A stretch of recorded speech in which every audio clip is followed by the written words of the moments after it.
आप देख रहे हैं द जस्टिस हिंदी और आज हमारे साथ मौजूद हैं बरेली के एक मशहूर और जाने माने डॉक्टर गयास अहमद सर। हाँ कैसे हैं आप? जी, बहुत बढ़िया। और मैं डॉक्टर गयास अहमद, मैं एक बरेली में पीडियाट्रिशियन हूँ और यहाँ पर बच्चों का ट्रीटमेंट देता हूँ और रामकिशोर हॉस्पिटल में एज ए कंसल्टेंट पीडियाट्रिक्स, और ये मेरा क्लिनिक है मुंशीनगर गेट पर। सबसे पहले तो डॉक्टर साहब हम आपसे जानना चाहेंगे कि एक छोटे से गांव से आप आए और आज बरेली के बहुत बड़े डॉक्टर्स में आपका नाम आता है, तो इसके पीछे की आपकी प्रेरणा क्या रही? इसमें मेन रोल पेरेंट्स का रहा। वैसे तो हम लोग गांव से बिलोंग करते हैं, वहाँ पे पढ़ने के लिए हम शुरू में प्राइमरी स्कूल जाते थे, लेकिन माँ बाप का सपना था कि बच्चे कुछ पढ़ लिख कर आगे बढ़ें। वो एक नॉर्मल किसान थे, लेकिन उनका जो सपना था वो मेनली था कि बच्चे कुछ आगे बढ़े, तो मेन उनका फोकस पढ़ाई पर रहा। उन्होंने सारा कुछ हम लोगों की पढ़ाई पर ध्यान दिया। हम लोग गांव में खेलने भी जाते थे तो उसके लिए थोड़ा सा रोक भी लगाते थे कि भाई मोहल्ले में, गली मोहल्ले में ज़्यादा नहीं खेलिए, पढ़ाई पे ध्यान दीजिए। तो वही सब उनकी मेहनत का ये नतीजा है। जी डॉक्टर साहब, हम जानना चाहेंगे आज जैसे इस समय पे वायरल नॉर्मल हो गया है, तो इससे छोटे बच्चे किस तरह से बच सकते हैं? उनके पेरेंट्स के लिए कोई सुझाव? हाँ, अभी वायरल इन्फेक्शन बहुत आ रहा है। ये मौसम जो होता है जिसमें धान की खेती के बाद ये जो सितंबर जो अक्टूबर का महीना होता है, इसमें दिमागी बुखार भी बहुत होता है। कुछ पेरेंट्स जो है बुखार को बहुत हल्के में ले लेते हैं, लेकिन ऐसा नहीं सोचना चाहिए। बच्चे अगर फीवर में बहुत ज़्यादा चिड़चिड़ा रहा है या दूध कम पी रहा है तो ये दिमागी बुखार के भी लक्षण हो सकते हैं। तो इसमें खाली घर पर ही ट्रीटमेंट ना देके एक अच्छे कंसल्टेंट को, अच्छे डॉक्टर के पास दिखा लेना चाहिए, क्योंकि हम लोगों के पास ऐसे केस भी आ रहे हैं जो मिस हो जा रहे हैं। घर पर पेरेंट्स सोचते हैं कि बच्चा भूखा रो रहा है, लेकिन जब यहाँ पर चेक करते हैं तो बच्चे को दिमागी बुखार निकलता है। तो पेरेंट्स को चाहिए कि बच्चे को ज़रा भी कुछ हो रहा है, लग रहा है हल्का फीवर है या हल्का खांसी जुकाम है और बच्चा दूध कम पी रहा है, तो फ़ौरन डॉक्टर को दिखाएं।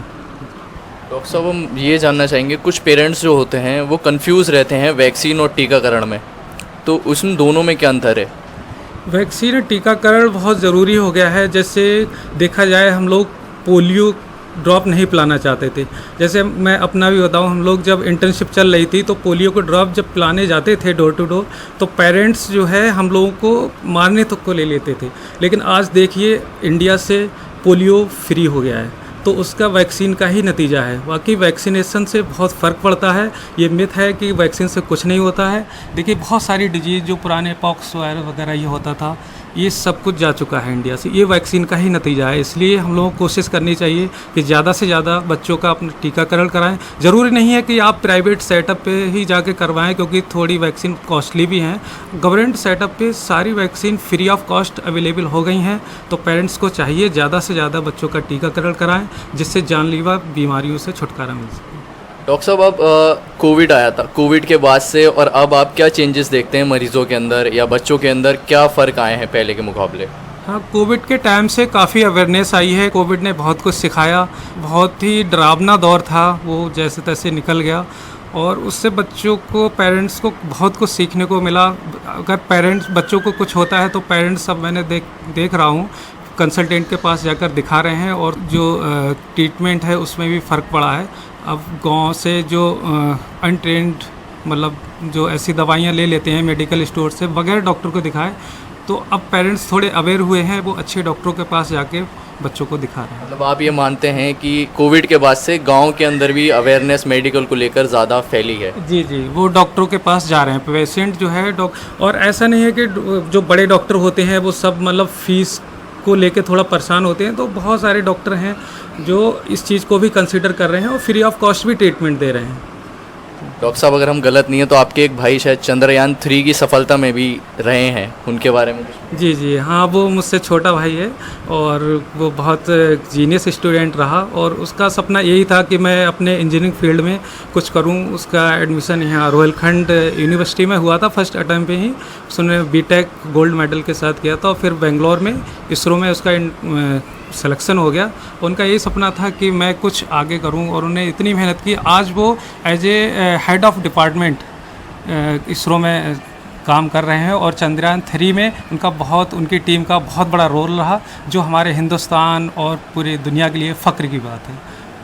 सर एक लास्ट मैसेज जो पेरेंट्स के लिए आप देना चाहेंगे आज के पेरेंट्स के लिए कि कैसे बच्चों को स्क्रीन और मोबाइल से कैसे दूर रखा जाए और उसके साथ साथ हेल्थ पे भी उनके ध्यान रखा जाए। हाँ, ये मोबाइल का मैं बताना चाहूँगा, मोबाइल से बहुत बड़ा नुकसान हो रहा है बच्चों को। कोविड टाइम में ये हो गया था कि ऑनलाइन क्लासेज होनी चाहिए, लेकिन वो तो एक अलग दौर था, लेकिन बच्चों को इस चीज़ से बहुत दूर रखा जाए।